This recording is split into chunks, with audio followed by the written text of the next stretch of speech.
Fasten your seatbelts. It's going to be a bumpy night.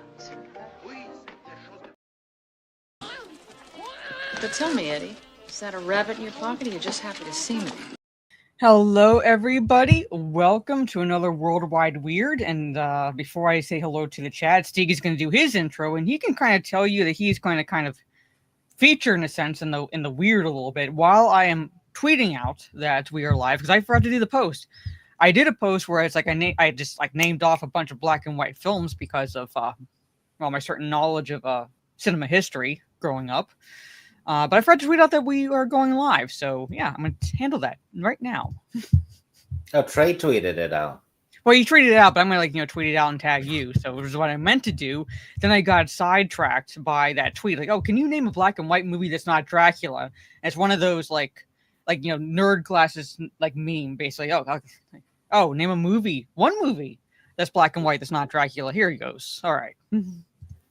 Yeah. I took that as a personal challenge. Let's put it that way, chat. Godzilla -1. There you go. Well, technically, yeah, that's a modern day one, but I'd went the classic routes. Oh yeah, I could probably name 50. Mm-hmm. Oh yeah, but like it only limits me like so much space, so I'm like, oh, well, yeah.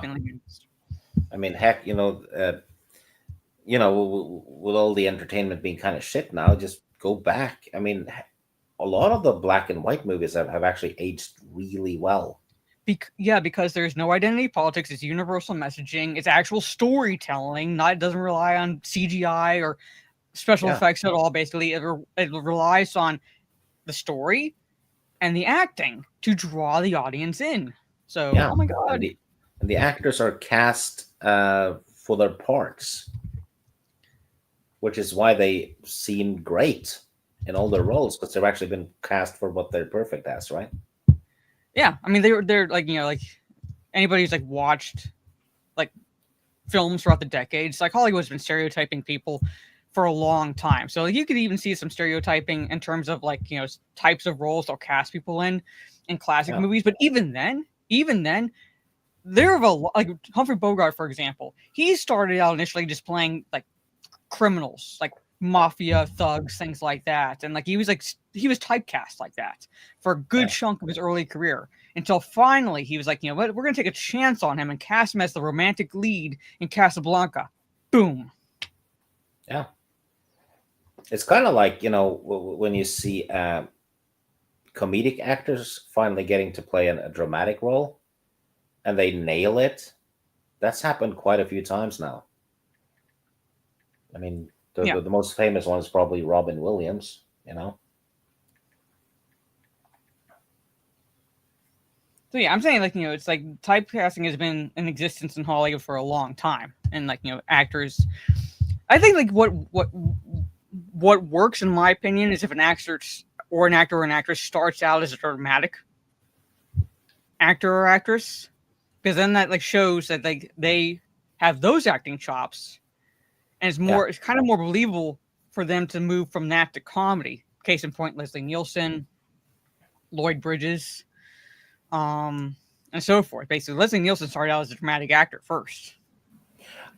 I have a sneaking suspicion that the new Naked Gun movie with Liam Neeson actually might work because of his dryness. Because Liam Neeson is used to playing more dramatic roles. So I'm saying that could him in the role, I don't mind. I can actually see him in a role much like that of Naked Gun. I just don't think a Naked Gun movie should be made. No, that's another discussion. It should have been left alone. Yeah. But anyway, chat. Yeah, I have about 10 articles, and I was telling Stieg in the behind before I say hello to the chat that actually 3 of them are from Australia. It's like they all went collectively insane. One is actually from Mazza State. So we'll get into that in a little bit. But so when I said that Stieg would feature in the weird kind of, I mean the D&D session, which I'm going to have to go into chats, because we had a D&D session Sunday. And I'm going to have to, if you're going to remind me Friday to tell you all what happened, because Just about I- everything Stig said when he was setting up the scenario, we were like, "Is this fucking Jack the Ripper?" well, it was near the end of it too, and Yeah. I just freaked them the fuck out. Like, what's going on in your head, Steve? I'm like, Yeah. I accidentally He wrote. accidentally channeled Jack the Ripper when he was kind of writing the scenario for the D&D session we did. A little, like, a little bit, not entirely, but a little bit, because he was like giving these details, and I'm like, me, both Mizmar Muses and I were like, that's Jack the Ripper. And I didn't know. That's the thing. I had no idea. I only had basic Jack the Ripper knowledge, and I wasn't even thinking about that at all when I. But here's the thing: when you're writing a D&D story, especially if it's like a mystery thing, Mm-hmm. you have to always be able to, explain who, how, and why. Yeah. So if it's like a horror story and stuff, you can't not think of fucked up things. Because Not it really, would be fuck. Yeah, because the why and the how. That's not going to be cozy. Real fast before I say hello to the chat, which Jack the Ripper movie are you talking about? Are you talking about the Johnny Depp one that's basically a piece of shit, and plays fast and loose essentially with the Jack the Ripper accounts, or the other one that I had seen actually stars Michael Caine? So it's basically a not entirely accurate, but a lot more fucking accurate than From Hell, the Johnny Depp shit. That one I've seen, but I haven't seen it since it came out. I've only seen it once. From Hell. Yeah, and when I did the D&D thing, it was a vampire story. Yeah, I didn't think about Jack the Ripper at all. The Michael Caine one. I think it's a two-parter, and I want to say it was more of like a made-for-TV movie. But like he stars as I'm blanking on the real-life inspector's name, but he plays that. He plays the real-life inspector. And what's the actress's name? She played Dr. Quinn, Medicine Woman. She was in one of the Sinbad movies. Jane Seymour. She's in it as well. So that's a lot more, like, again, that kind of plays a little bit fast and loose with the details, but in terms of accuracy, it's a lot more fucking accurate than the Johnny Depp one. I don't care if it takes liberties because it's based on the Alan Moore book, but the movie was shit. Imagine if Jane Seymour played a lookout. Oh God. Anyway, but if you want, it's like but if you want to watch a Jack the Ripper movie that's about the actual event, the only other one I've seen that I remember is the one starring Michael Caine. And that one is a decent watch in my opinion. So if you can find it and you're interested, it does. Because the only way to really do a Jack the Ripper movie other than completely foregoing the whodunit because that has never been solved. It plays kind of it's like the possibility of who could have been committing the murders, and it does I think better than From Hell. So yeah, there it is. So I'm gonna say hello to the chat, but here it is. If you right here, if you can find it on streaming, see if it's on Tubi or whatever. But it is decent. It is a decent watch, in my opinion. It is a decent watch. It's made for TV movies. I think it's 2 parts, and it's more of a dramatic telling, and so forth. So anyway. From the top, I see Trey. What is up? Thank you so much. Jaluk, hello. Gravy D, what is up? Mike Hill, if there's one weird news for this, you know what? I will laugh so fucking hard if he's cast as Dumbledore. Because you know what?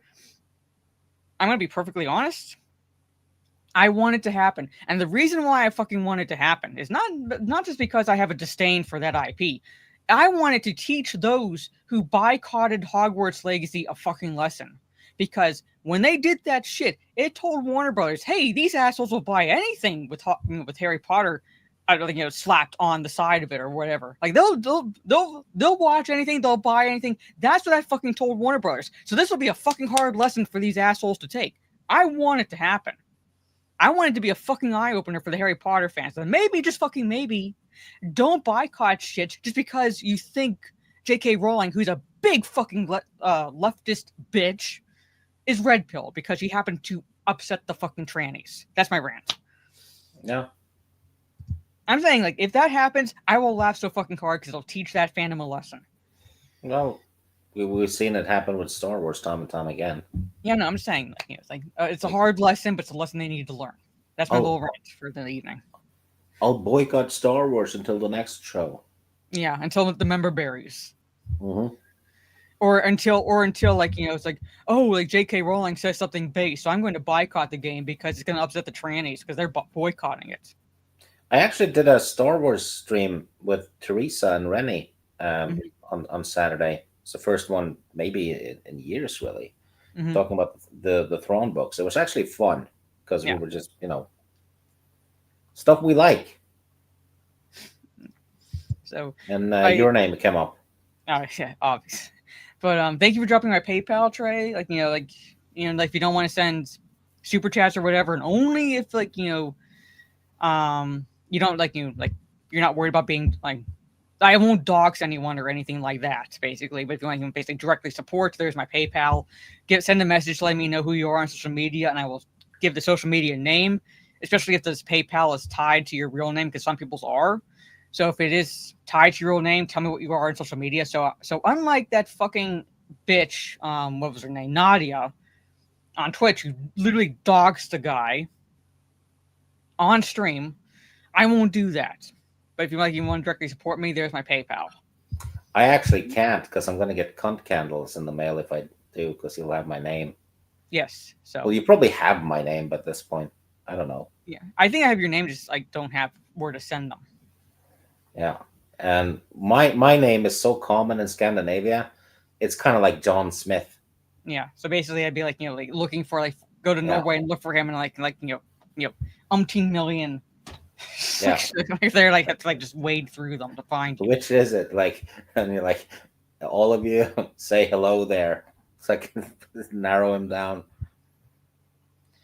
Conroy, hello. Soul Assassin, what is up? Terra Crystal, good to see you. And yes, no, I no sending me a sweater featuring what house I would belong to or anything like that. Nope.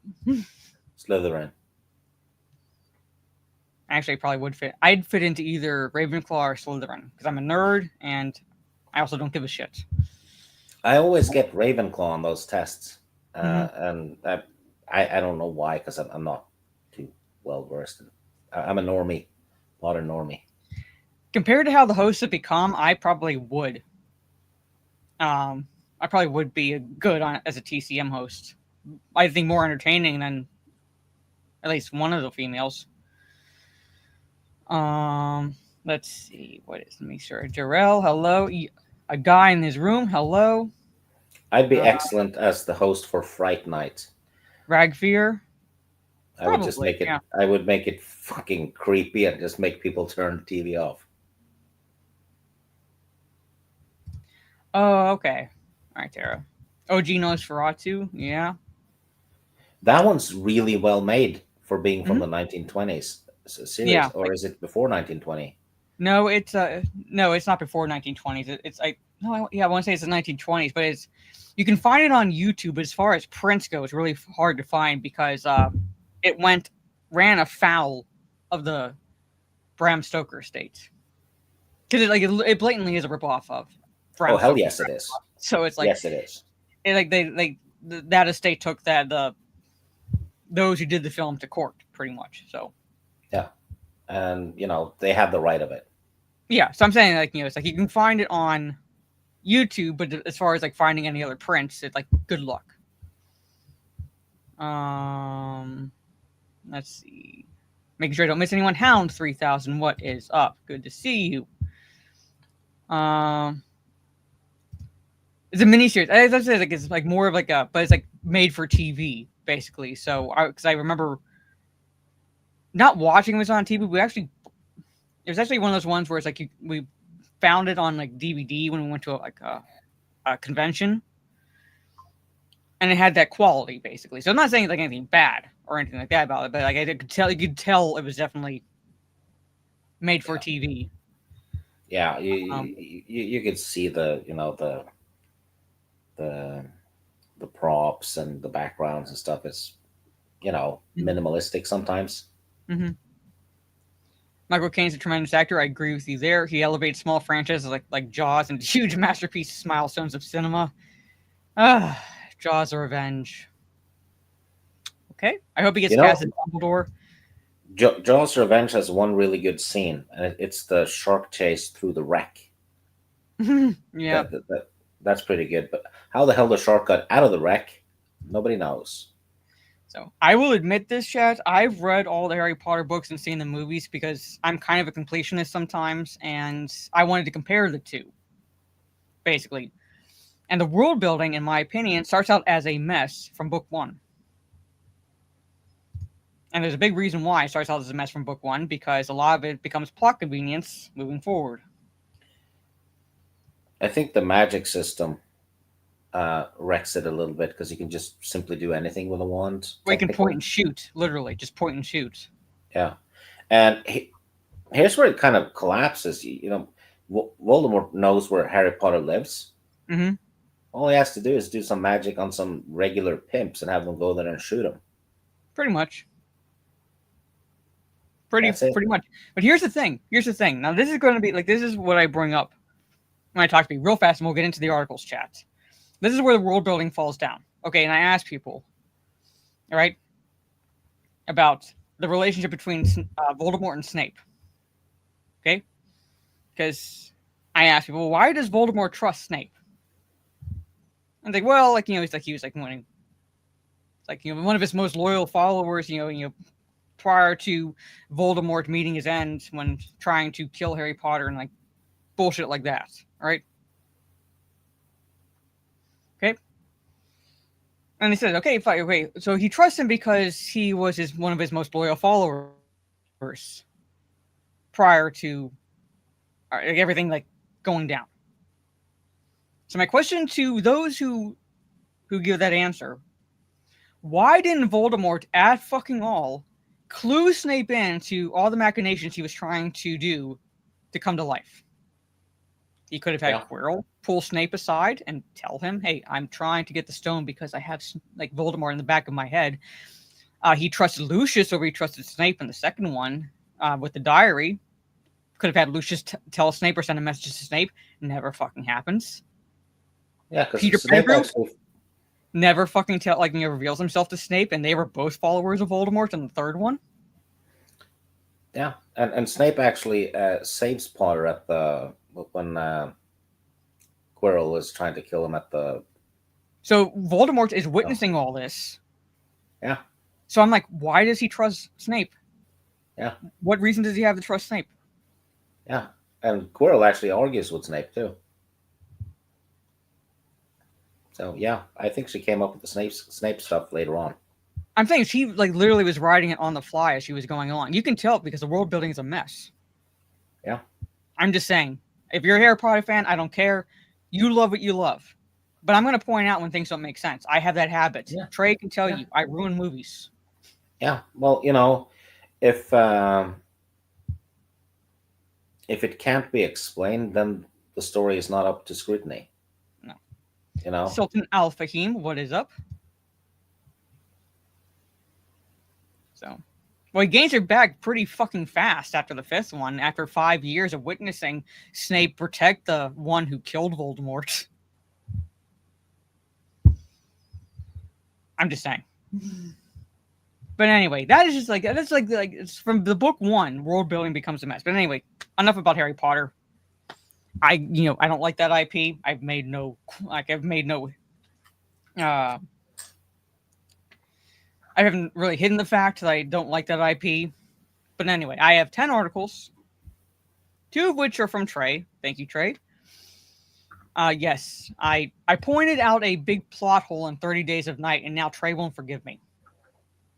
Yeah, you pointed that one out to me as well, but I think I already kind of knew it, Mm-hmm. but I had brushed it aside anyway. But it didn't ruin the movie for me though, So because it's not supposed to be Shakespeare. Yeah, You know. I know. I'm just saying. I just like I'm the type of person that when like something like stands out to me that does not make sense, Yeah.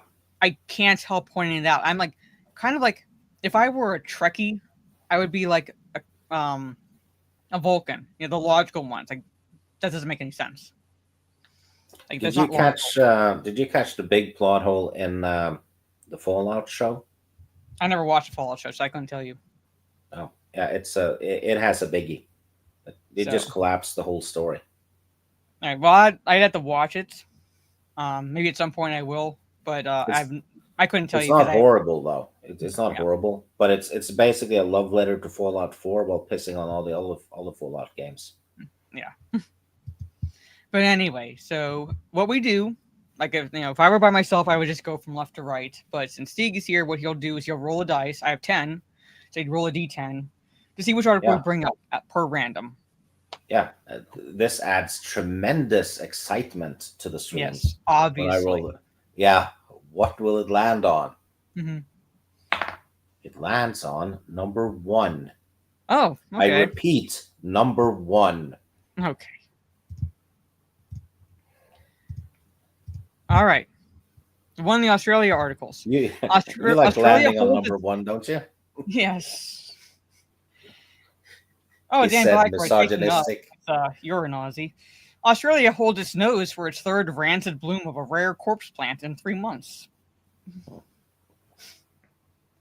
There's actually a plant called a rare corpse plant. It looks like this. A rare bloom with a pungent odor like decaying flesh has opened in the Australian capital in the nation's third such extraordinary flowering in as many months. The corpse flower, also known by its scientific name Amorphophallus titanium, bloomed for the first time in its 15 years at Canberra's Australian National Botanic Gardens on Saturday and was closing on Monday, staff said. What is with your country, Blake? What is with your country? So basically a zombie plant, essentially. Another flowered briefly in the Sydney Royal Botanic Gardens in late January, attracting 20,000 admirers. Similar numbers turned out to experience another rancid bloom at the Geelong Botanic Gardens southwest of Melbourne in November. So what is a corpse flower? It's known as Bunga Bangkai, and its native Indonesia, is endemic to the rainforests of western Sumatra. It only blooms for a few days every 7 to 10 years in its natural habitat. Its rancid scent attracts pollinators such as flies. There are thought to be only 300 of the plants in the wild and fewer than 1,000, including those in cultivation. You know what would be fun? Like tons of people show up Okay, to Geelong.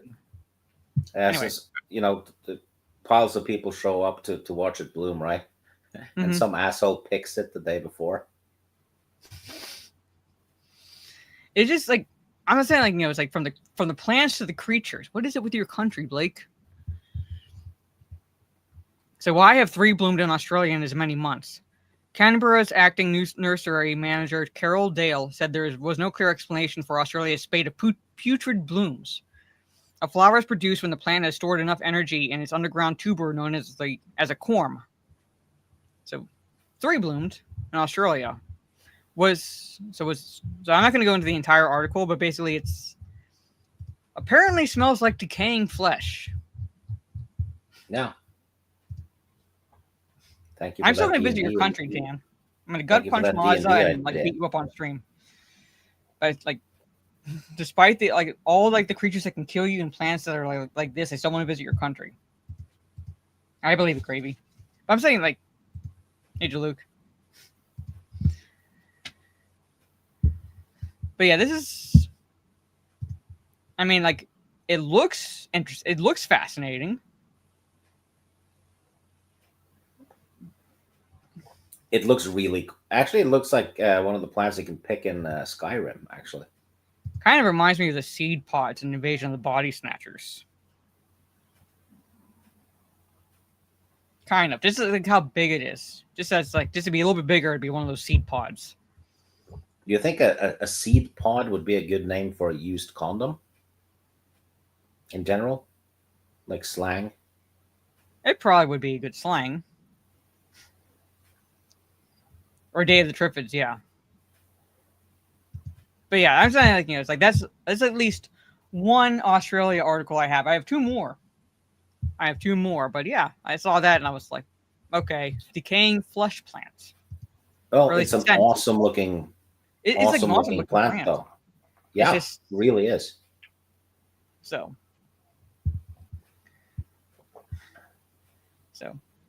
Many botanists died to bring you that article. I always wanted to be a seed pod and a condom. Wait. Okay. Anyway, that is one article down. Got 9 more to go. I rolled a 6. 1, 2, 3. Oh. Okay. And I'm going to switch to a D8. Ex-Mormon OnlyFans star unveils secrets of magic underwear sex ritual. The whole religion is a joke. So an ex-Mormon would be a lessman? Oh my god. No, I got it. No, your messages are coming through. They just like don't come through like StreamYard as fast as I see them on YouTube. But yeah. Ex-Mormon OnlyFans star unveils secrets of magic underwear sex ritual. The whole religion is a joke. So this redefined hot pants. A Mormon OnlyFans creator has unraveled the secrets behind the religious undergarments known as, quote, magic underwear, which she claimed are so sacred that her in-laws allegedly burned theirs after she accidentally touched them while doing laundry. They'll lie about this stuff because they're embarrassed. Carrie, I guess it's pronounced Keen, or I can't remember. Of course they're embarrassed. She goes by the name @SpaceGhost on social media, declared in a series of X posts blowing up online. The whole religion is a joke. Maybe she's the joke. Mm-hmm. Well, I'm saying that from what I've read about Mormonism, it is borderline a cult. Yeah, South Park did an episode on it. Yeah, the Skin Flick star had been a Mormon in the 1990s, but left the Church of Jesus Christ of Latter-day Saints, and now hawks scintillating body shots on OnlyFans. In a recent fashion statement for her over 100,000 X-followers, she lifted the curtain, or should we say outerwear, on her former faith. She specifically discussed the temple garments, sacrosanct, undies, embroidered with ancient symbols that adherents are instructed to wear under their clothing day and night to remind members of their commitment to God. So who wants magic underwear? So, who wants magic underwear? Love cults.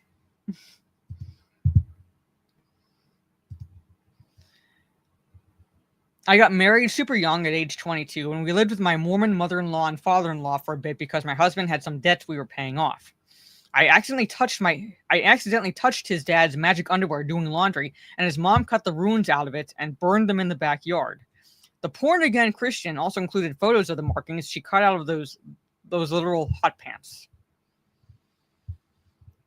And that wasn't the only bombshell she dropped while dressing down her former religion's hallowed boxers, which have been the go-to couture since the 1840s. One cool factoid about the magic underwear is that you're never supposed to take it off, she declared, which doesn't make sense because, like, she talked about how she accidentally touched it doing laundry, so you have to take it off to do laundry. So, I mean, I guess she means, like, like whenever you, like, she says this includes sex. So it's like, how much is she actually being truthful about? This has been disputed by members of the church who noted this religious undergarb is generally removed during hanky-panky, bathing, and certain sports. Well, like I said, she literally talked about how she accidentally touched it doing laundry, so. Yeah, plot hole. Nonetheless, commentators were appalled over the hands-made tale evoking claims. Every single thing about this story is insane, and I thought growing up evangelical was weird. So here are the Mormon temple garment markings. This right here, it's like a line right here. This is a navel marking. This V right here is a left breast marking. And this apparently is a right breast marking. So their boobs they're not matching. No, they're not.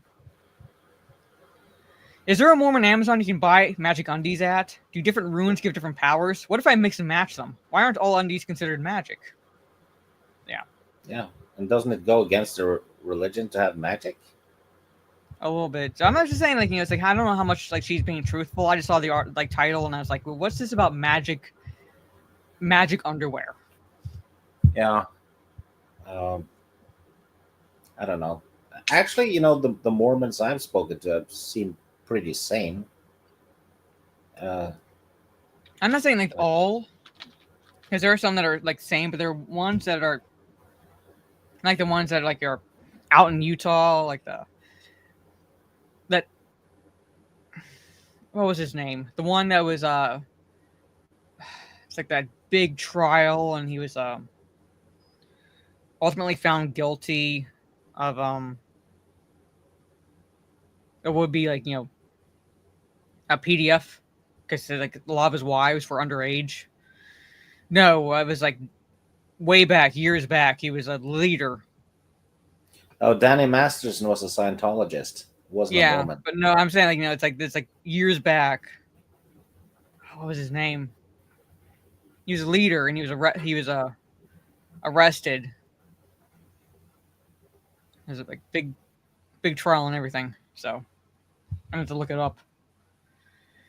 No, he didn't have a show. He did not have a show. It was like one of those where it's like originally people thought that he was being religiously persecuted. It wasn't Westboro Church. No, it wasn't him. Oh, what was his name? It was like in the 1990s, like late 90s, early 2000s. It's ringing a bell on my end. Warren Jeffs. Thank you, Warren Jeffs. Yes. Warren Jeffs. That's what I'm thinking of. Because people were originally thinking that it's like he was being religiously persecuted, but like more details came out, and people were like, no, actually, he's a big PDF. Because like a lot of his wives, because he like was full on like like the belief that like in polygamy, that aspect of the Mormonism, and a lot of his wives were like blatantly underage when he took them as his wives and had sex with them. So, did you know that there's a PDF warning on Viagra now? Mm-hmm. It says keep away from children. Yeah. So Warren Jeffs, like I said, that's the one I was that was one I was thinking about. Because I remember it was a big trial and like pretty big trial.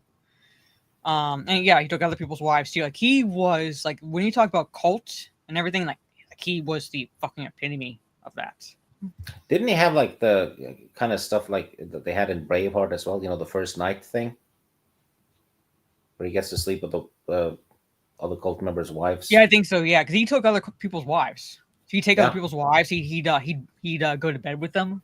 Like he basically take them to, like even like not as like away from their husbands, but just to basically have sex. He would do that. Yeah, test drive. Yeah, like that's what he would do because he was the leader. So it's like you don't question the leader. But anyway. Yeah. So. Imagine him being done and just going, yeah, you have a keeper. There you go. But yeah, like look him up. Like that was just fucking insane when all those details came out. So yeah, so he thought he was Dracula pretty much. And for like like it wasn't that Nala, like to answer your question earlier, wasn't that Nala thing? Her name was like Carrie Keen. She goes by @SpaceGhost on social media. Basically one word. Anyway, so I'm gonna close that since I have a lot of tabs open, and we are down to 1, 2, 3, 8. Yeah. Okay, I'm gonna roll. It's gonna be a drum roll in the chat, especially Gravy D is so excited he's hyperventilating. Yeah. It's a 3, Gravy. I dedicate this roll of 3 to Gravy D. 3. Mysterious shark pup hatches in an aquarium tank with no males.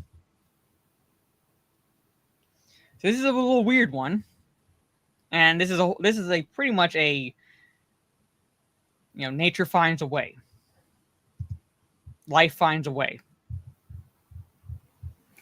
Gravy D says my mom's a 3. How did you know that, sir?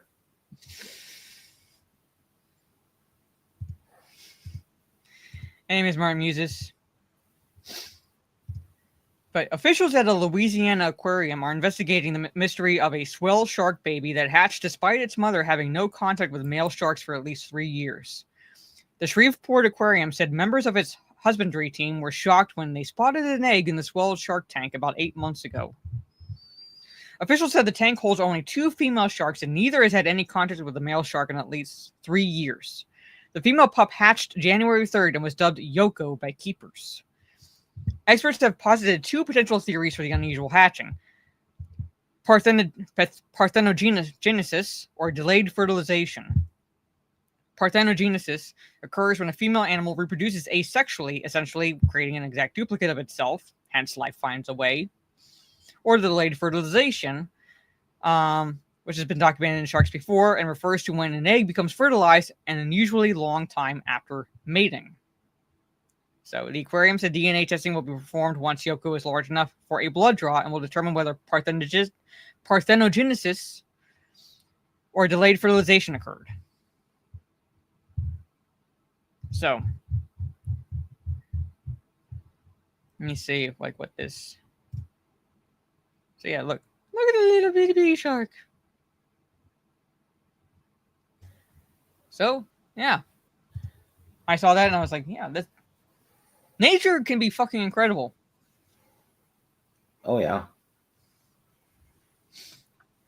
And sharks, like I said, like I've said before, have always fascinated me because they have pretty much very little, if any, evolution needed. Like basically they sprang into being like one of the perfect apex predators. Yeah, they got it right on the first try. The only change would be size. Obviously, because it's like with not as much oxygen and carbon dioxide in the air, you're not going to have as big of creatures, at least up near the surface. So, of course, they got a little smaller. But in terms of like inner workings, very little evolution. Yeah, I saw something about the oxygen and the atmosphere and stuff being way different, millions of years ago. So Yeah. if the T-Rex had existed today, it would be about the size of a pony. Yeah, it's like they wouldn't be big. Trees wouldn't be as huge as trees would be like trees were a lot bigger then than they are now because of that. So it makes sense.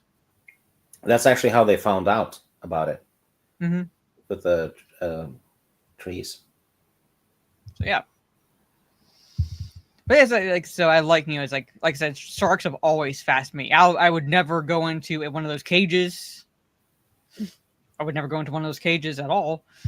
Technically, even though I couldn't because when I was in Guam for deployment, my roommate, one of the girls that was in the medics, she was like in the medic field at my base, had to watch a video prior to learning how to deep sea dive, basically, and it said if you suffer from anything that affects your sinuses, you can't do it.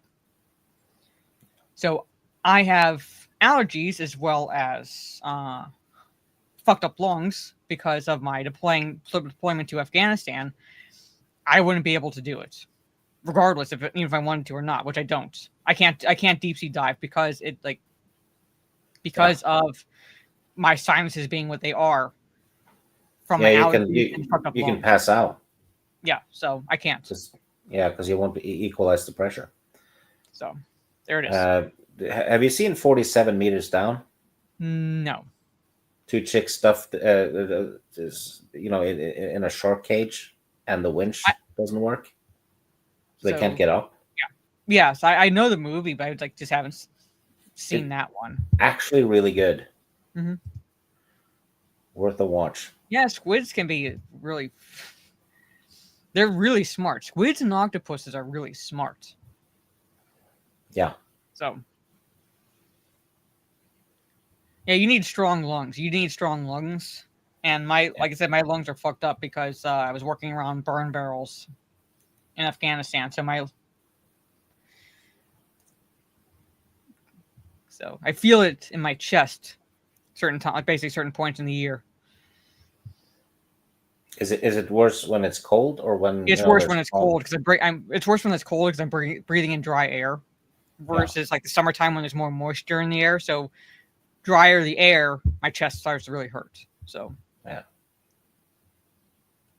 Anyway, okay, Robert's hello. Your Tor 5 really makes the changes impossible to hide from. But yeah.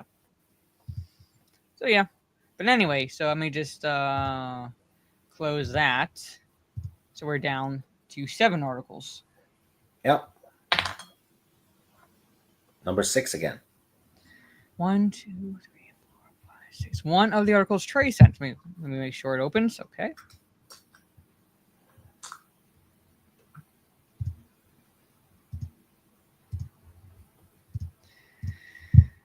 So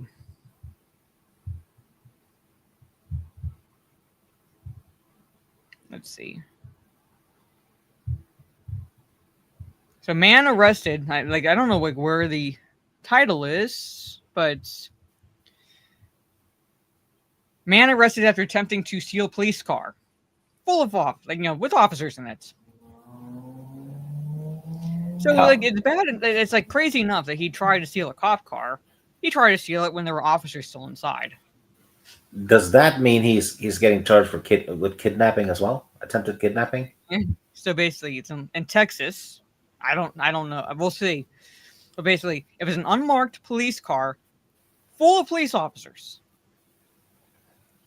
even if you missed because it was an unmarked police car, you couldn't fucking miss it full of officers. Law enforcement was already well aware of the suspect and knew that he loved to steal vehicles, which is why they were watching him, waiting to see if he was going to attempt to steal another vehicle. After exiting the residence, the subject approached the unmarked police vehicle and attempted to gain entry into the vehicle. You know what it sounds like? Mm-hmm. A scene from a Police Academy movie. Pretty much. Yeah, like the Proctor and the other guy in the back or something, and the car gets stolen. Yeah, I'm just saying, like it's like he goes straight for the car that I'm like, yeah. How do you not look inside? Like I know there are tinted windows on certain cars, but once you get close, you can tell if someone's in there or not. Or you open it and you see who's in the back, and then go, sorry, wrong car or something, right? Something. Yeah. So basically, they sprang into action, and after a brief chase, the man was arrested. He is now facing charges which include tampering with evidence and engaging in organized criminal activity. So yeah. So imagine writing that report. Like, what did he try? Like, what car did he try to steal? Oh, one that was full of officers. Yeah. So It's like the scene from RoboCop where the robber walks into the restaurant to try and rob it, but it's full of cops. Yeah. Well, yeah, like this would be, I would think, the first thing you would do. You walk up to a car and make sure no one's in it. yeah. Then steal it. I mean, that's kind of like carjacking 101. Yeah.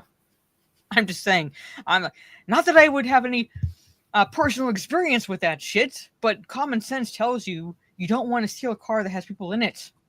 Well, The only way is like if it's running and you need to get away from cops. Yeah, people do that. They carjack that way. But if it's parked, not idling, engine off, no one and you want to break into it, yeah, you look in the window. Also, don't steal things while people are watching you do it.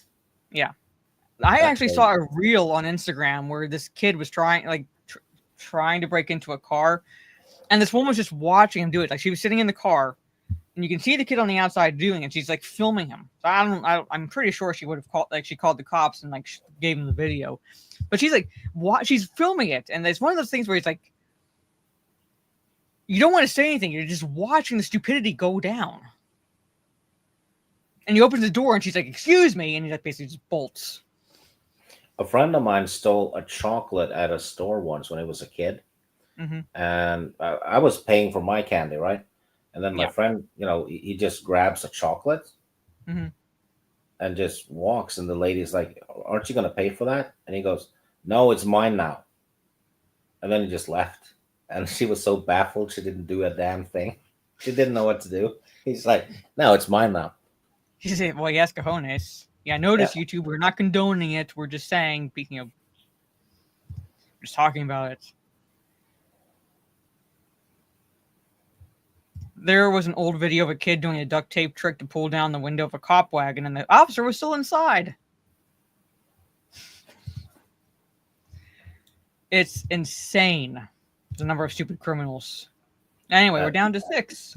See, Gravy D, he took the advice. He's going to try it now. You need to film it and stream it, Gravy D, when you do it. Yeah.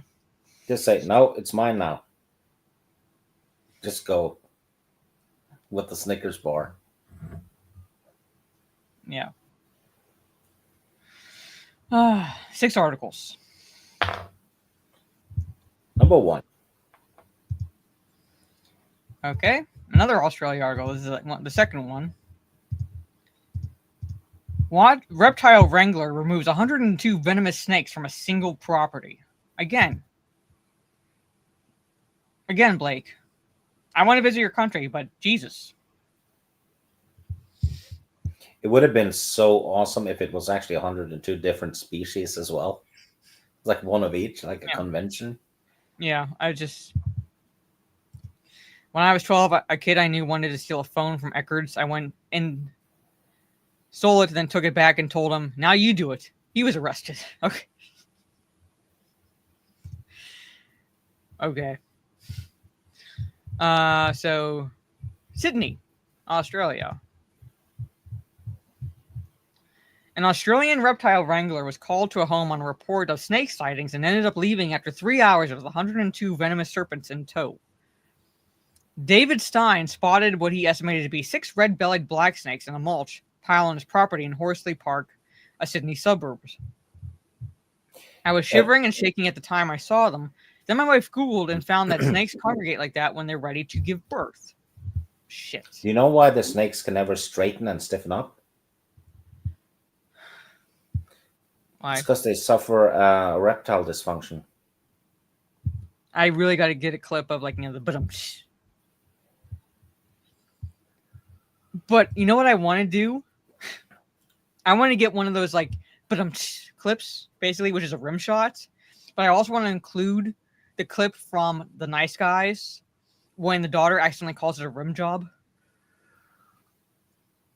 Yes. Do you remember that scene? That movie's fantastic. Seriously. The Nice Guys. If you haven't seen The Nice Guys, yeah, the daughter accidentally calls it a rim job. The daughter steals the show. She's easily the best character in the movie. That movie would not have flopped if it wasn't for the fact that they released it at the same time as one of the Adventures movie. Probably. Yeah, we could do a watch party, but it's on Netflix. It'd be with commercials because of the plan I have, but it's on Netflix. Keith David has one of the best death scenes in any movie in that one. Yeah. So, Stein contacted reptile relocation Sydney, and snake catcher Dylan Cooper arrived at the home. Cooper found 5 adult snakes, 4 of which were carrying eggs, and soon discovered dozens of babies.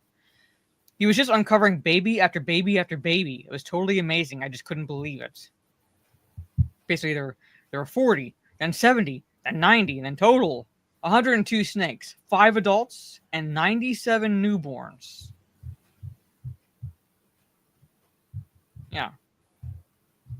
5 adults and 97 newborns. Imagine them telling you, yeah, there were 102 snakes, and you know for a fact that there were 103. Mm-hmm. Where's the missing one? Let me just see what this is. Look at that. Oh, yeah.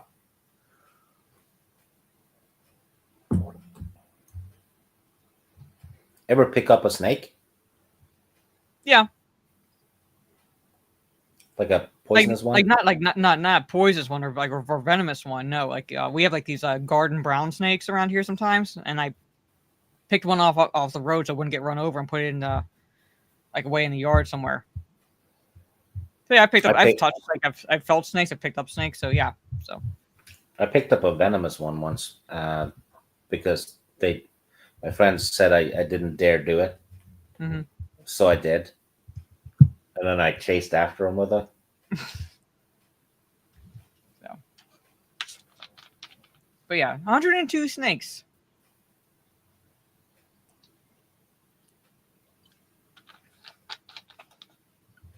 I believe it. If if they weren't venomous, I'd be weirded out, but I wouldn't be like. I'd be like, whatever. We'll get rid of them. They're venomous. Yeah, fuck that. Burning, like you're burning that pile. You want to take one? Fine, Trey. More power to you. We're down to 5 articles. Number 2.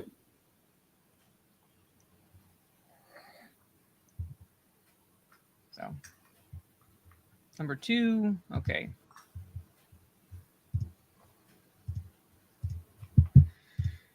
So this one is like at least fascinating as history-wise. I don't know if anybody knows anything about Pompeii, but ancient scrolls near Pompeii were preserved but unreadable. Are they now revealing their secrets? So basically, you could go to Pompeii, and those living near the volcano. The movie sucked. That movie fucking sucked big time. Oh hell yes! Kiefer But Sutherland was horrendous in it. The day's events, like what was happening right then and there, preserved. Like what people were doing, preserved. Yeah. So it was so instantaneous. Hey Jody, yeah, I'm saying like it's like if they were in the middle of eating, like you'll see them like still sitting there like in the position they were in when it all went down. Yeah. So, but now these scrolls are found. They're preserved, but right now they're unreadable. However, you have these 2,000-year-old papyrus scrolls that were burned when Mount Vesuvius erupted. UK scientists say they have made an historic breakthrough in their efforts to decipher the scrolls. So I hate these fucking ads at the top. Yes. Okay. Ancient scrolls charred by a volcanic eruption 2,000 years ago may finally be starting to reveal their secrets. UK scientists say they have made an historic, basically, blurring the difference between A and an with H's. Please, fuckers. An historic breakthrough in their efforts to decipher the artifacts with the assistance of AI. Hundreds of papyrus scrolls were found in the 1750s in the remains of a lavish villa at the Roman town of Herculaneum, which, along with nearby Pompeii, was destroyed when Mount Vesuvius erupted in 79 AD. While the heat and ash from the volcano was catastrophic for the town, it preserved the scrolls, though in an unreadable state. Scholars and scientists have been working for more than 250 years on ways to decipher the scrolls, which are too fragile to be unrolled physically. So in 2023, several tech executives sponsored the Vesuvius Challenge competition, offering cash prizes for efforts to decipher the scrolls with technology. On Wednesday, the challenge announced an historic breakthrough, saying researchers had managed to generate the first image of the inside of one of the 3 scrolls held at Oxford University's Bodleian Library. So, which is this. Looks cool though, doesn't it? Mm-hmm. It's Indiana Jones as hell. No. I don't know where Hercules lived. I'm pretty sure possibly in that Hercules is the Roman name of the Greek mythological character Heracles. Yeah. So Hercules in Greek is actually Heracles because his mother named him after Hera, so Hera didn't get pissed off that Zeus boinked a mortal woman. Mr. Grant Gregory, hello. Mr. Grant Gregory, we covered 2 Australia articles. I don't know if you saw. We have one more to cover from Moss Estate. But welcome, Grant. Good to see you. So, yeah. Yeah, they're doing something like similar with the Dead Sea Scrolls, I believe, or like they're trying to decipher them. Yeah. So at least they got like an image. Now like, they're still rather unreadable, but at least we can see like some of the text that's in there. It is scanned by a diamond light source, a lab in Harwell near Oxford, by using a particle accelerator known as a synchrotron to create an intensely powerful X-ray. AI was then used to piece together the images, searching for ink that reveals where writing is located. A 3D image of the scroll can then be formulated that allows experts to unroll it virtually. Little of the text has been deciphered so far. One of the few words that has been made out is the ancient Greek for disgust. So yeah. So they're working on deciphering rolls found over 250 years ago, but from 2,000 years ago when Mount Vesuvius erupted, which is I think really fucking cool. It is cool. It's awesome. Yeah, Chody. So, Fingers crossed for that one that they actually managed to do it. Yeah, I mean they at least have figured out one of the words. So okay, Grant, I don't know if you know this. But I'm going to start a crowdfund. I'm going to start a crowdfund, and I'm going to basically fly to Australia. And the first two things I'm going to do is I'm going to gut punch Mazza. All right. If you shell out another $100, I'll nut punch him, but at least gut punch Mazza. Then I'm going to fly to where Blake lives and stream myself physically assaulting him wearing a cosplay outfit. And then, should I feel so inclined, which I told you I would, I will make you all Moroccan lamb. I'll get the recipe my mom uses, and I'll make you all Moroccan lamb. Shit, that sounds good. Yeah. So there you go. The ball punch, I mean, not the Moroccan lamb. So yeah. So yeah, you probably would, Soul Assassin. No, not in this recipe. No, it's like a blend of spices. But what she does is, during the cooking process, she basically base slam when like the juices it's cooking in. So it's like almost like a marinating in those juices. So it becomes like really tender. Yeah.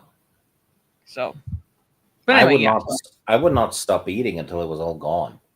It is really good. It's like my favorite thing she makes. She makes it twice in the year, mainly because lamb is so expensive. Lamb is expensive now. But yeah, but like Easter and Christmas, and the sides we have is like basically Arabic sides, like kibbeh, tabbouleh. I make rice the Arabic way. We have that. How do you make it the Arabic way? Well, I call it the Arabic way, but basically instead of cooking the rice in water, you cook it in chicken broth. Oh. So that's what I call it the Arabic way, but basically it's instead of boiling it in water, you boil it in chicken broth. And I never even thought of that. What we do is basically we mix the rice with orzo, and orzo is like a rice-shaped pasta. And then so basically what I do is I put the rice and the orzo mixture, like the dry pieces, into a pot, and add butter onto like the bottom of the pot, and then I kind of pan sear the rice and the orzo until they're both like a golden brown in the butter. Then I add the broth equivalent in place of the water. I add a bit more butter and stir it, and then you cook it that way. And then you take the juices, basically at like once you've dished out what you want to eat, you take the juice that the lamb is cooked in, and you pour it over the lamb again and on the rice. Yeah. So like a gravy almost. Yeah. But yeah, that sounds that's an 11 out of 10. So yeah, that's what we do, and we get baba ganoush hummus with pita bread, lubna, which is like a yogurt, it's like a kind of a bitter yogurt consistency, but what you're supposed to do is eat it with the bread. Oh. So yeah. And here I am boiling cod and vegetables. Yes. I'm a simple man. Nothing fancy. Oh. But yeah, we are down to Mara is not North African; she's Stygian. yes. Grant is like, Steak is so white. I am half Middle Eastern. A guy in this room. I'm half Middle Eastern. We call it Moroccan lamb, basically, like, you know, but it's like more of like because of the blend of spices that we use, not so much that it's like specifically from that country. So,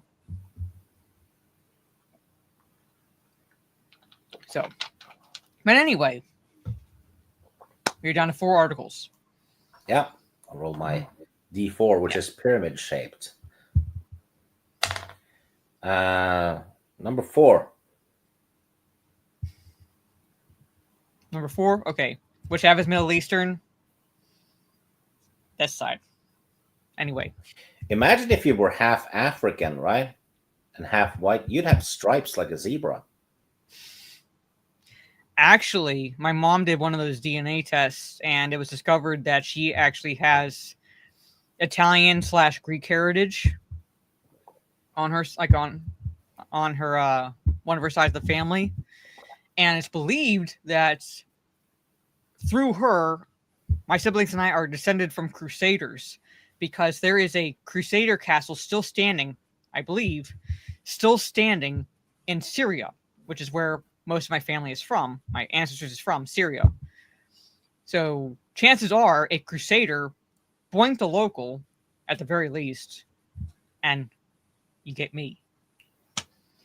Anyway, so probably I'm descended from Crusaders. I speak a little bit of Spanish. I took Spanish for 5 years, so there it is. I have a weird thing in my family tree. Way back, there's gypsy witch stuff from India. Mm-hmm. So I'm a Viking with that shit.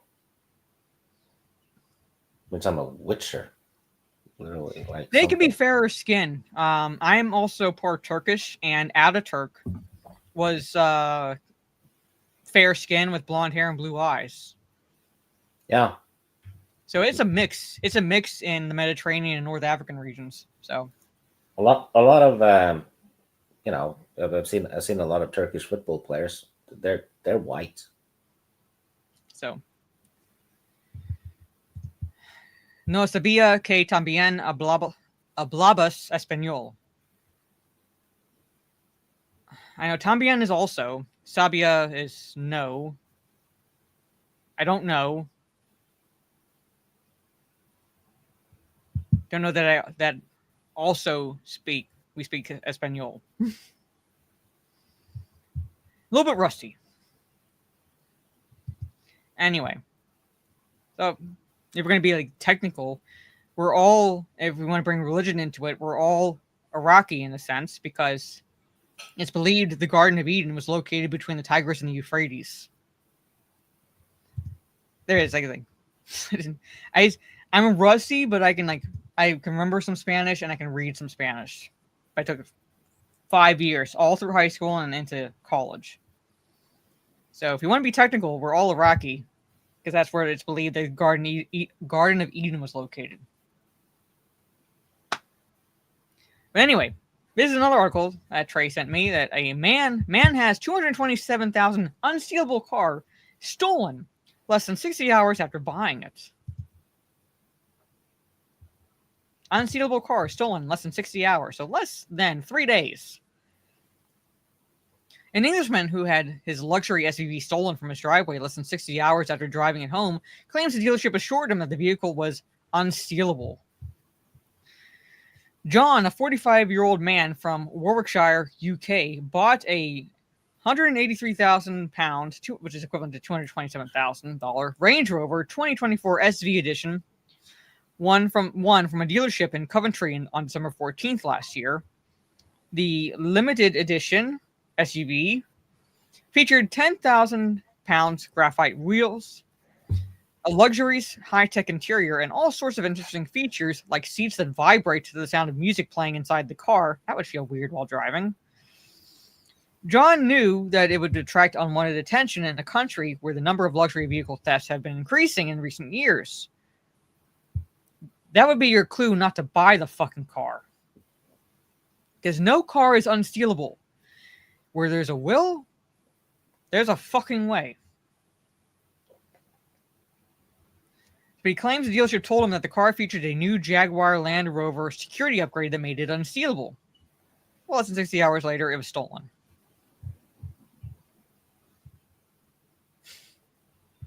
No car is unstealable.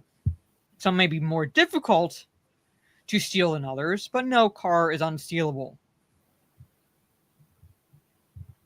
So yeah. So I guess, like you see, Master SUV, and he's driving off. Here's the video. There it goes. Yep.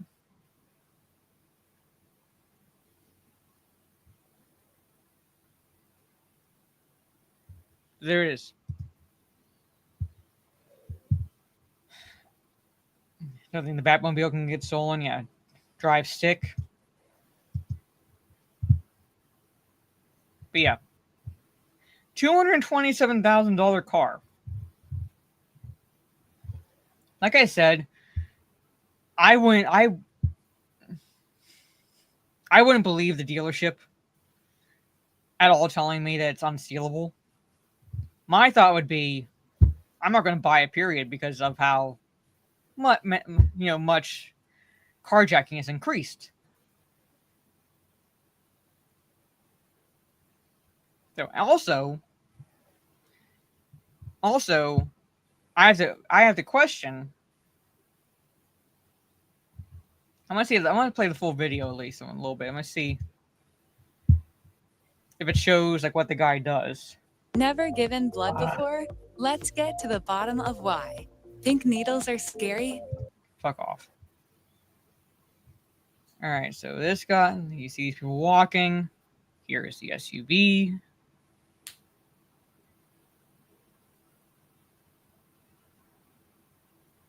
And it's early morning. December 17th.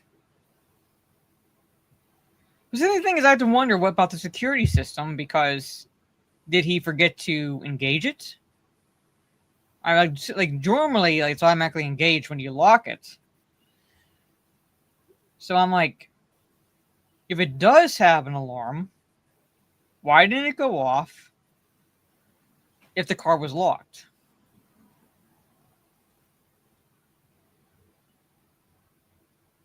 Because you would normally see, like, when a car alarm goes off, you have the backlights start flashing and the horn starts. But you've heard them in the fucking parking lots, right? When people accidentally hit their the keychains, basically, and they accidentally set off.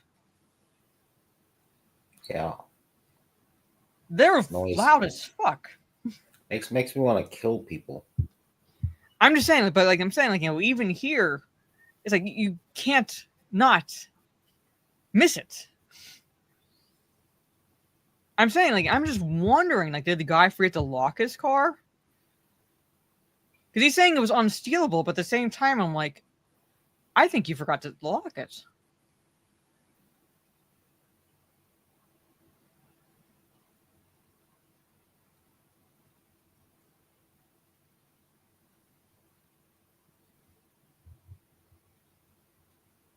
Yeah, it's a bit suspicious.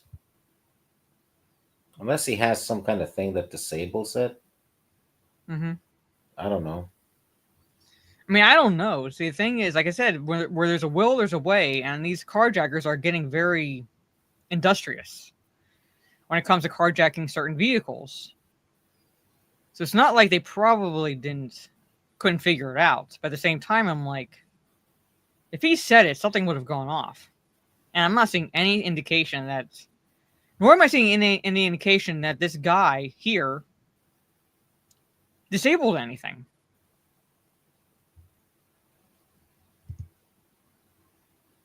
Because he goes here. There's it.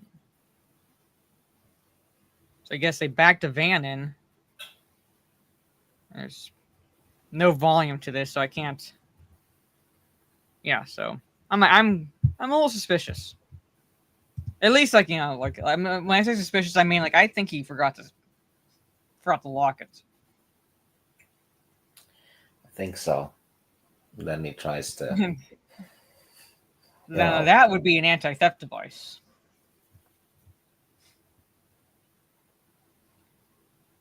RoboCop had the best anti car thief device, where you could just, you want to open the door or let him out, and you press no, and then you just electrocute him. Yeah. And when he's dead, the seat just tips him out. Yeah. Yeah, Teslas even get stolen. Thieves will find a way. Anyway.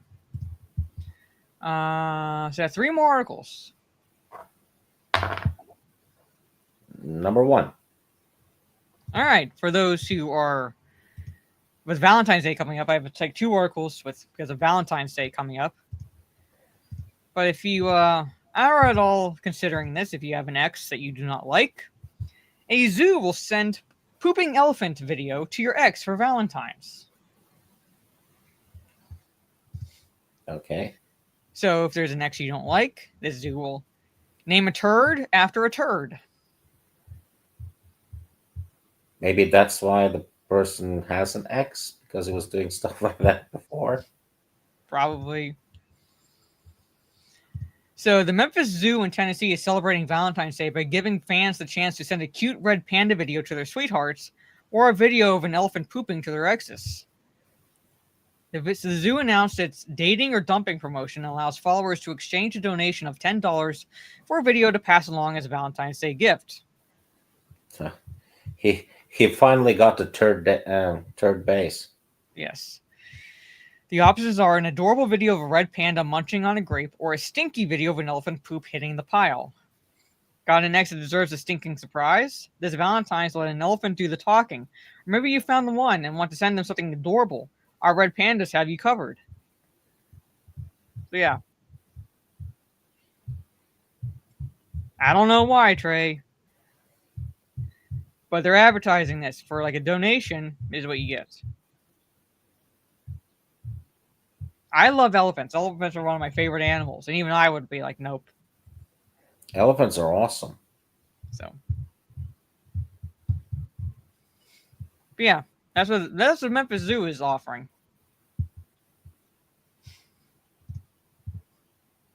So I saw that and I was like, with Valentine's Day coming up, let's cover a couple articles that deal with that. But yeah, elephants are one of my favorite animals. So we got 2 more articles left. Number 2. All right, this is the 3rd Australia article. And this is in Mazas state. High school teacher reportedly identifies as cat, licks hands, hisses at students. I'll repeat that title. High school teacher reportedly identifies as cat, licks hands, hisses at students. It's one of the pussy generation. Yeah. It's in Queensland.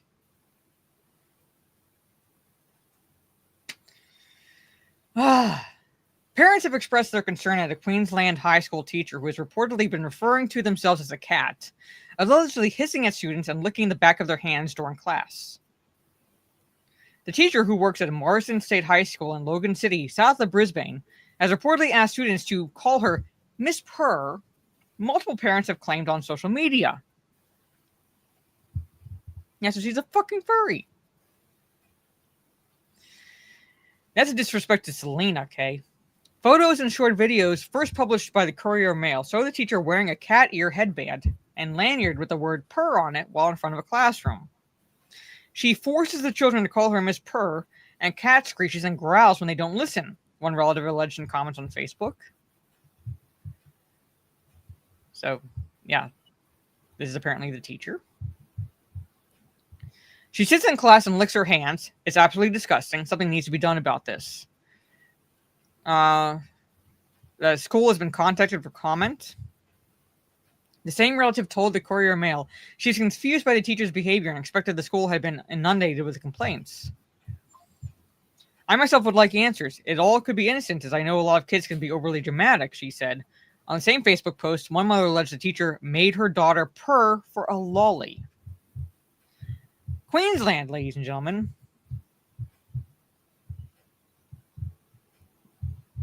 That's the state Mazza lives in.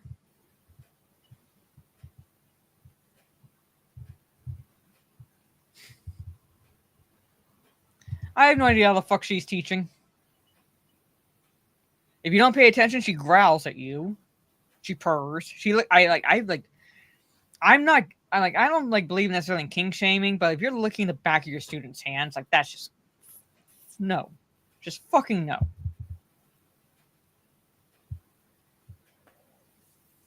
I don't know, Ragfear, maybe. But yeah, actual teacher. Wanted to be called Miss Purr. Does she have a litter box? I don't want to fucking know. But yeah. Wears cat ear headband, which is, you see here. And a lanyard, this is Purr on it. Are those like colors like associated with like the fucking Alphabet Brigade? I can't tell. Yeah. Licks the back of her own hand and acts like an animal during class. So yeah. Yeah, I got Trey saying N-word what? Like, here, kitty, kitty, kitty. Shine a red dot on the blackboard and watch the teacher do nothing but chase the dot. If she seriously identifies as a cat, then that's what cats do. They go after the red dot. So yeah. Another piece of the puzzle is in place, Grant, for Mazza. Another piece of the puzzle. Anyway, one more article. Again, it's like a Valentine's Day kind of themed in a sense. Yeah, I found two as well, but I'm not sure if you have time or not. Maybe one. It's not like they're vastly important or anything. Yeah, but my voice. Sasquatch. Yeah, my voice is starting to go a little bit. So, well, maybe the Sasquatch one, but let's just cover this one right here. So if you like pizza, Domino's is launching pepperoni-inspired perfume for Valentine's Day. What could be more attractive? Is there a Domino's anywhere in Australia, Blake and Grant? But pepperoni-inspired perfume. Makes women want sausage. Yeah, I like pepperoni pizza, but not that much. Domino's has launched a pepperoni-inspired perfume to entice pizza lovers this Valentine's Day. The limited edition Eau de Toilette is a nod to its pepperoni passion pizza and is said to have irresistible notes of spice, pepper, and a woody, warm base. To mark the launch of Eau de Passion, Domino's launched a steamy content featuring Married at First Sight UK star Luke De Bono on a quest to find passion, with Luke being shown spraying his chiseled physique with a bespoke pizza-shaped bottle. Doesn't that entice you, chat? Don't you want this? Imagine like a guy sleeping with a lady who has that perfume on her, and it's pitch black in the room, right? And he goes, "Are you Italian by chance?" What are we talking about, Jacob? Yeah, we're talking about pepperoni scented perfume by Domino's. The former bodybuilder, known for his sculpted body and memorable one-liners during his time on Married at First Sight, certainly put his bod to good use for the camera. Yeah, those looking for love can enter a competition to get their hands on a 30 milliliter bottle by heading to their website between February 10th and the 17th. So you still have time, chat. The perfume is his first scent launched by the pizza company, which has previously created a heat suit for its drivers to keep them warm in the winter months, and a jetpack suit to help deliver pizzas to hungry festival goers in Glastonbury. That pizza looks good, though. Yeah. Damn it. I want pizza now. Yeah, me too. Yeah, but If you like pepperoni, you can get this gigawatt as a perfume.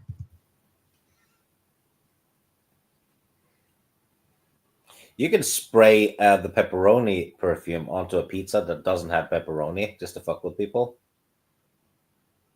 I wouldn't spray Like it it on just, the pizza, but like at least in the air. yeah. People like, where's the pepperoni? And then someone's going to Yeah, accuse another one for having eaten all of them. pretty much. That's how it would be. Yeah, I just spray pepperoni perfume in his area. Uh, Oh yeah, Trey has a point. Don't go camping with that stuff. no. Okay, one more article we have, because this is one that Steve sent me prior to the start of the stream. 2 men found dead from exposure after looking for Sasquatch. So that's why you gotta be smart about this. So 2 men from Oregon went missing after going on a search for Sasquatch have been found dead, Washington state officials announced Saturday. The men, both from Portland, were reported missing by a family member on Christmas Day and were set to return from searching for the legendary creature in eastern Skamania County on Christmas Eve. A search was launched and a vehicle associated with the 2 men was found off a road near Willard, Washington. After a 3-day search, fuck off ad, involving more than 60 people, the bodies of both men, 37 and 59 years old, were found in Gifford Pinchot National Forest, located in the southwestern part of Washington. Cause of death appears to be because of exposure based on weather conditions and ill preparedness. So you gotta be prepared. Part of the reason why one of the reasons I can't stand the original Blair Witch Project, because the three in the found footage movie are like, they're fucking morons. All they have to do is look at, when they get to the stream, right? Mm-hmm. Just follow, the direction the water's running from. That's Pretty it. much. Just follow the stream until you're out of the area. Yeah. One thing they should have done was not study the weather patterns, but basically keep track of the weather, what the meteorologists are calling for in the area. You can do that for wherever you're going. Did you watch the third one? No, I didn't really bother with anything past 2 because I was like, well, I'll give the second one a chance, and it was that's fucking shit. I actually liked the third one. You get to see the witch creature too. But yeah, maybe I'll at some point I'll break down and watch it. Because I didn't care past the second one because the first 2 were just crap. But basically, you have the temperatures in the 30s across the Cascades, difficult terrain, harsh weather conditions, freezing temperatures, snow, high water levels. I mean, a lot of shit that you should have studied before you went there. Yeah. I'm just saying. I say it's basically you there. I literally have a Weather Channel app on my phone. I'm not going to show. I'm not going to show because it'll dox my location. But you learn this shit in the Boy Scouts. Yeah, when you're I'm saying 6 and 7. This is so basic. So, hey, Ashes. She looks like Hillary. But there it is. So I'm saying it's sad that family members have lost loved ones, but at the same time I'm like, the conditions that they conveyed that these 2 were found in, I'm like, a lot of that could have been avoided. Yeah, and respect nature because nature's trying to kill you. Yeah, they didn't prepare at all, so they froze to death, or they didn't prepare enough and they froze to death. Yeah, but there it is. Or that is a worldwide weird, ladies and gentlemen. Or the Sasquatch can actually breathe cold on people. I don't think so.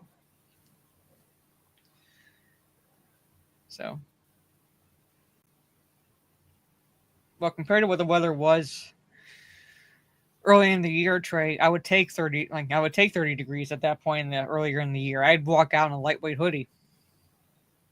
Walked out today in a lightweight hoodie, and it's like in the 30s today. One of these days, I'm going to take a video of myself, and I'm going to get a thermometer so I don't dox my location. I'm going to get a thermometer. I'm going to film myself to show the temperature. It is outside, and I'll show that I'm wearing a lightweight hoodie and a tank top underneath.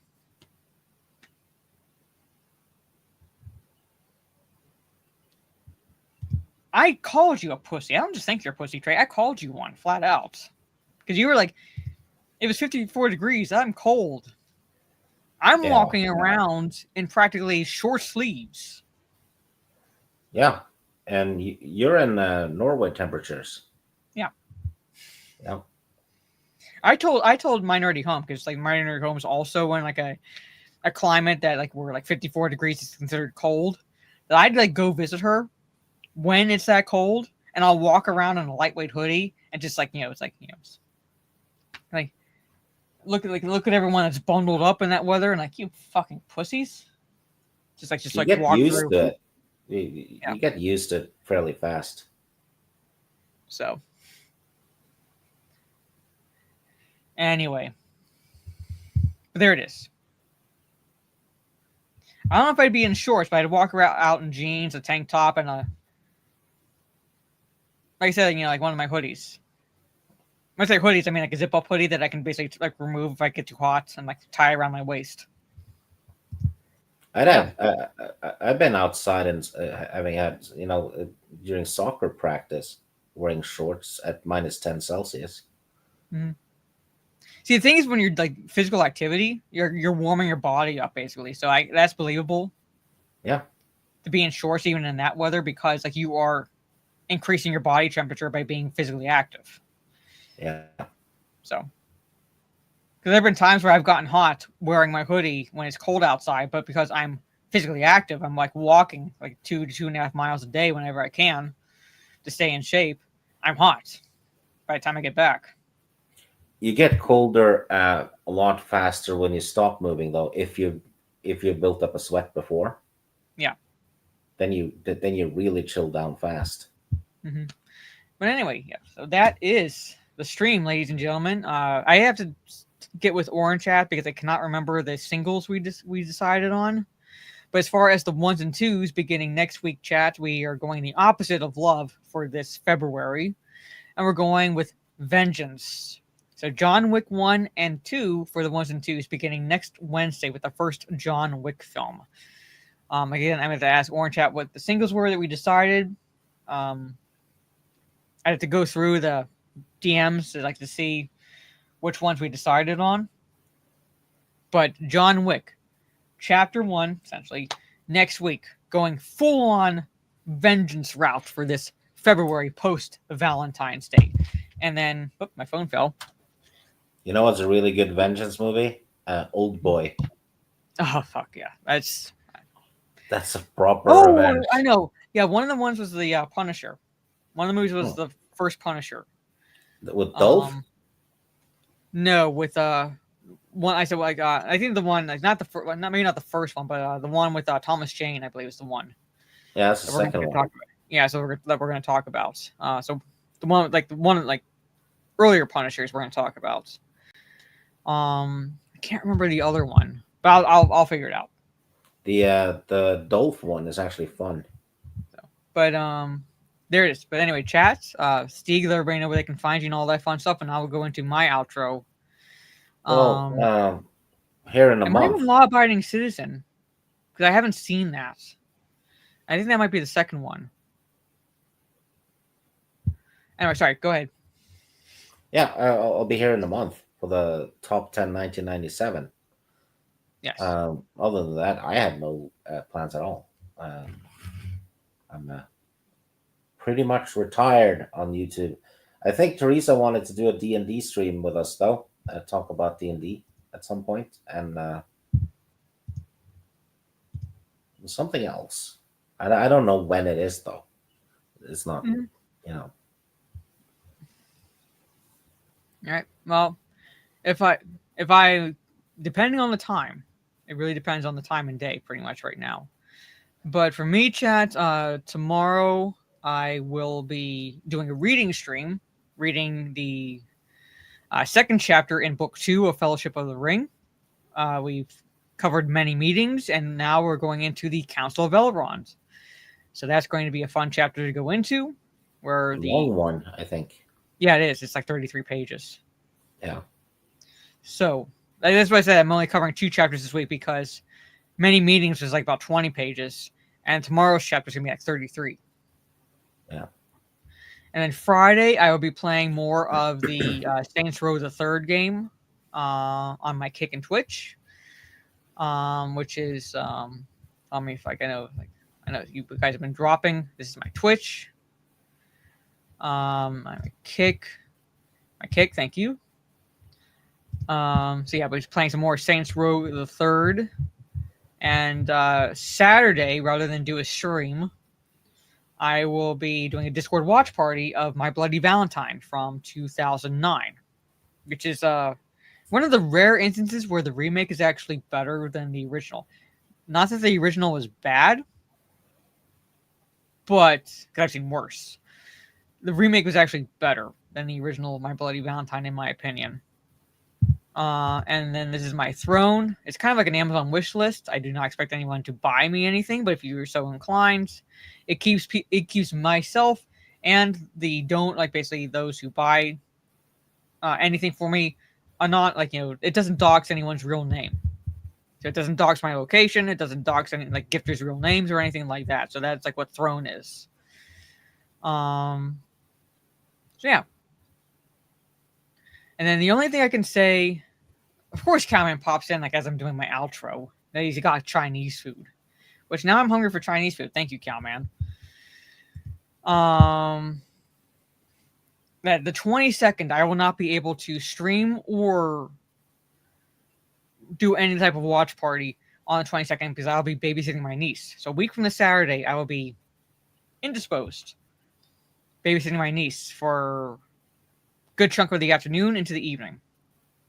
So I'll be gone. So this week the Saturday will be My Bloody Valentine. And then I gotta talk with My Nerdy Home because I don't know which channel we're going to have Talk Nerdy to Us on this Sunday, since we skipped the last 2 streams, essentially. That can be interpreted in different ways. Gravy. Anyway, so that's my outro, ladies and gentlemen. So again, next week, John Wick for the first of the 1s and 2s. So you have until next Wednesday to watch the first John Wick film. And then I'd have to get with Orange Hat to see which movie we're watching first, whether it's Punisher or Law Abiding Citizen. I can't remember which one, but it's one of those 2. So on that note, ladies and gentlemen, have a good rest of your day or evening, wherever you are in the world. And I will see you all tomorrow, reading the second chapter in Book 2 of Fellowship of the Ring, The Council of Elrond. Good night, and stay safe.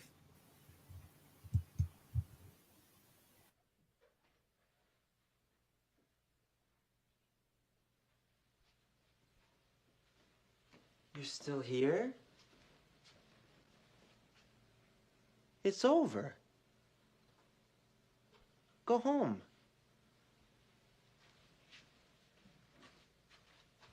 Go.